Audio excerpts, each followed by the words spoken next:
भगवान ऐसी खूबसूरती किसी को ना दे जैसा शबाना के साथ हुआ। शबाना को जाने कितने लोगों ने हवस का शिकार बनाया। शबाना चीखती रही, चिल्लाती रही, बट कोई नहीं माना और उसके साथ हैवानियत करते रहे।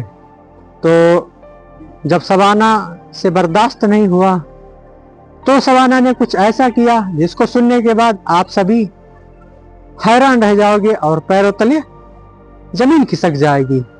आदाब, नमस्कार, सत श्री अकाल। स्टोरी के नए एपिसोड में आप सभी का बहुत बहुत स्वागत है।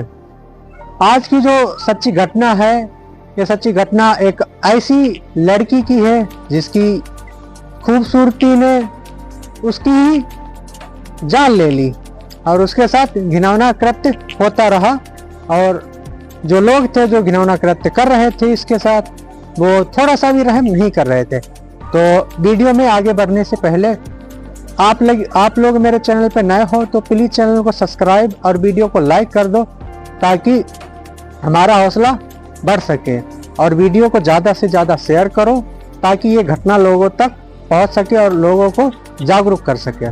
तो बिना देरी के चलते हैं कहानी की तरफ। एक शबाना नाम की लड़की होती है जो एक सिटी में रहती थी और बहुत ज़्यादा खूबसूरत थी, और वो बचपन से ही बहुत खूबसूरत थी। उसके घर पे एक माँ और एक पिताजी और वो तीसरी बेटी, तीन ही लोग रहा करते थे।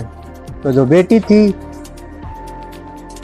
3 साल की थी और धीरे धीरे जब वो लड़की बड़ी हो जाती है 17 साल की, तो वो ग्रेजुएशन की पढ़ाई कर रही थी। ग्रेजुएशन की पढ़ाई करते करते उसकी ग्रेजुएशन फाइनल हो गई अच्छे मार्क्स के साथ।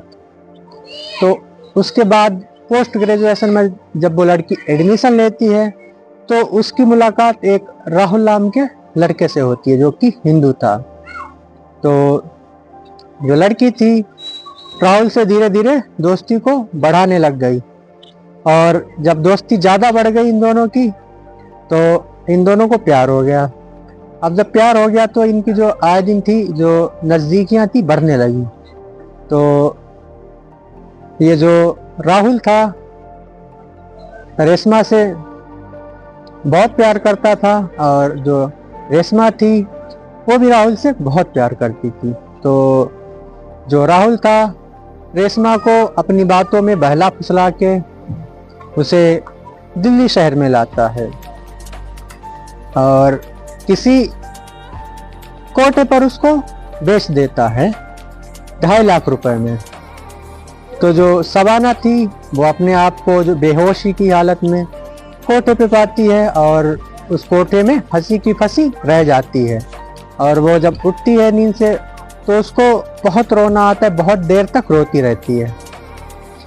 उसको समझ में नहीं आ रहा था करें तो क्या करें, और कोठे की जो मैनेजर थी वहाँ से किसी को निकलने नहीं देती थी जहाँ पे वो कैद हो चुकी थी कोठे के अंदर। तो अब जो भी आता कोठे के अंदर, तो ये जो शबाना थी सबसे खूबसूरत लड़की थी, इसके ऊपर जिसकी भी नज़र डाल जाती थी वो दीवाना हो जाता था और इसको ही कास्ट करता था। ऐसे 1 2 3 4 ऐसे रोज कस्टमर नए नए आया करते थे, शबाना को कास्ट करते थे और सारा शबाना के साथ शारीरिक संबंध बनाया करते थे। तो शबाना मजबूर थी, जाने कितने लोग शबाना के ऊपर से गुजर गए थे।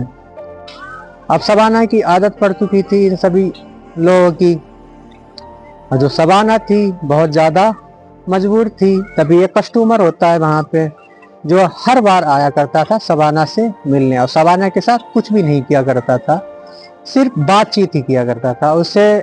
और शबाना की उसकी दोस्ती हो जाती है, और जब दोस्ती हो जाती है तो उम्मीदें हो जाती हैं। शबाना जो थी उससे अपने भाई का एड्रेस और अपने गांव का पता देती है। पता देने के बाद भैया से विनती करती है कि भैया, हाथ जोड़ के विनती है कि मेरी बात किसी मेरे भाई से करवा दो और शायद मेरा भाई मुझे बचा सकेगा। तो ऐसे ही चलता रहा, और चलते चलते जो उसके भाई तक ये बात पहुंच जाती है। भाई उसका आता है दिल्ली शहर में, उस अपनी बहन को धीरे धीरे से बाहर से निकालने की कोशिश करता है और कोशिश उसकी ये भी कामयाब हो जाती है। कामयाब जब हो जाती है तो जो पुलिस को रिपोर्ट करता है, पुलिस उस कोटे पे छापा मारती है और उसकी जो बहन होती है उसको छान निकालती है और उसको उस कोटे से हमेशा हमेशा के लिए आज़ाद कर दिया जाता है। तो दोस्तों, अगर कोई भी लड़की अगर हिंदू लड़के से प्यार करती है तो उसको सतर्क रहने की ज़रूरत है। हिंदू क्या कोई भी मुस्लिम लड़का हो, किसी से मोहब्बत करना गलत नहीं है, पर गलत ये है कि अगर कोई लड़की किसी हिंदू लड़के से प्यार करती है, उसको बहला फुसला के उसको बेच देते हैं, वो ऐसे दलदल में फंस जाती है जो दोबारा कभी निकल नहीं पाती। तो मैं सभी लड़कियों के लिए कहना चाहूँगा, जो भी लड़कियाँ हैं आजकल लड़कों से बहुत जल्दी से जल्दी प्यार के जाल में फंस जाती हैं, तो ध्यान से सुने, किसी भी लड़के से, हिंदू लड़के से मोहब्बत ना करें और ना ही मुस्लिम से करें। जो भी माँ बाप करें उन्हीं के अकॉर्डिंग शादी कर लेना चाहिए। ये प्यार व्यार बेकार होता है दोस्तों। और ये लड़कियां जो है, मुझे आशा है कि ये लड़कियां ये वीडियो देखने के बाद समझ जाएंगी मैं क्या कहना चाहता था और क्या कह दिया मैंने इन लड़कियों के बारे में। तो दोस्तों, स्टोरी अच्छी लगी हो तो प्लीज़ चैनल को सब्सक्राइब और वीडियो को ज़्यादा से ज़्यादा लाइक करिए और वीडियो को शेयर करिए। इस कहानी को सुनाने का उद्देश्य आपको परेशान करना नहीं है, आपकी भावनाओं को आहत पहुंचाना नहीं है। इस कहानी को सुनाने का उद्देश्य बस इतना ही है। आप लोग जागरूक रहिएगा और सतर्क रहिएगा, अपने अपने घरों में सुरक्षित रहिएगा।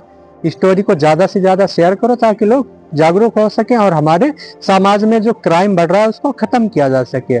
आज की इस स्टोरी को यहीं पे ख़त्म करते हैं, मिलते हैं एक नई स्टोरी में। जब तक के लिए जय हिंद, वंदे मातरम।